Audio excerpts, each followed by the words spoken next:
Skip to content. The NCAA basketball tournament is many wonderful things. But if you want to win your office pool, you must focus on what it is not. It is not a Cinderella story. Despite all the highlights of buzzer-beating tears, obscure dancing mascots and little fellas leaping off the ends of benches, this is not a tournament for lower seeds and long shots. Since the seeding began in 1979, the top 4 seeds have made the Sweet 16 more than all the other seeds combined. At least 2 top seeds have made the Final Four the majority of the time. The worst-ranked team to win a national title was seeded 8th. And, oh yeah, a 16 seed has yet to beat a 1 seed in their 132 first-round matchups. Don't even think about it. We know you're dying to pick the 11th seed at San Diego State or Loyola Chicago to pull a couple of upsets. Don't. The nation's greatest players rarely lead their teams to a national title. The college game just isn't built that way anymore.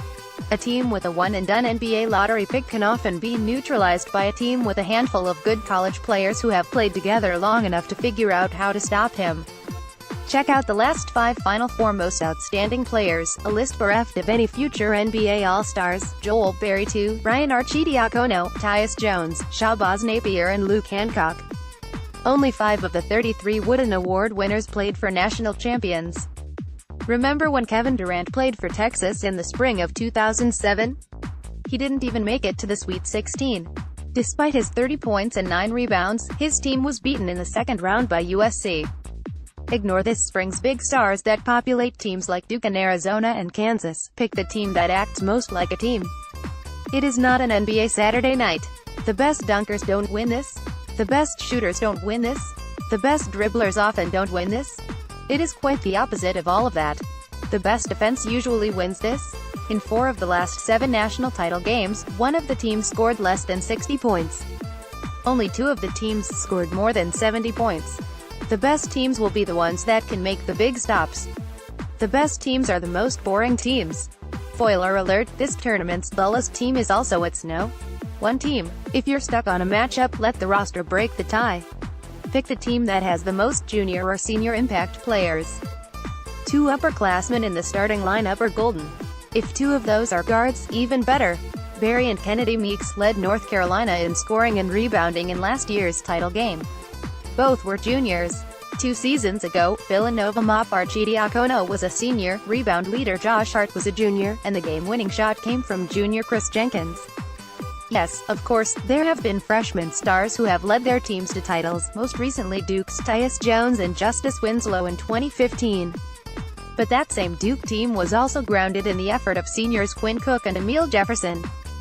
When in doubt, stick with the programs with the guys who have stuck around. All these rules are a way of introducing my pick to be the 2018 national champions. It's going to be Virginia. It can't be anybody else. It's not just that the Cavaliers are a no. 1 seed, and 8 of the last 11 champions have been a no. 1 seed. It's that their roster and style of play fit all the championship guidelines. They play the best defense in the country, doing things like holding North Carolina to 49 points, holding Clemson to 36 points, and allowing only 2 of their final 11 opponents to score more than 60 points. They have 2 seniors playing big minutes in guard Devin Hall and forward Isaiah Wilkins. They have 3 tough guards with at least a year's experience in Hall and sophomores Kyle Guy and Ty Jerome. They don't have any stars, yet all of them play together like stars. They will beat UMBC in the first round because, well, see the rule above. They will beat Creighton in the second round because the Blue Jays, who average 84 points a game, aren't used to being slowed down like this. They will beat Arizona in the Sweet 16 because, no, I've been suckered by Arizona before, but not this time, even with DeAndre Ayton. He's the country's greatest player, but see the rule above. After the Cavaliers focus on stopping him, Arizona will be toothless. They will face their toughest opponent in the Elite Eight, a Cincinnati team that mirrors their approach with one difference. The Cavaliers' offensive execution, for the first time in several years, is as crisp as their defensive routine. Virginia can score, Cincinnati cannot.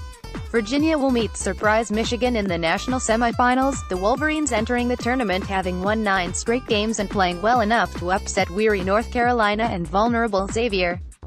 But, like many others, Michigan just doesn't have enough weapons to handle the defensive battle forced by Virginia, and the Cavaliers will advance the finals. Once there, they will play Michigan State, a gifted team that lacks the experience for this test. They have 2 lottery picks in freshman forward Jaren Jackson Jr.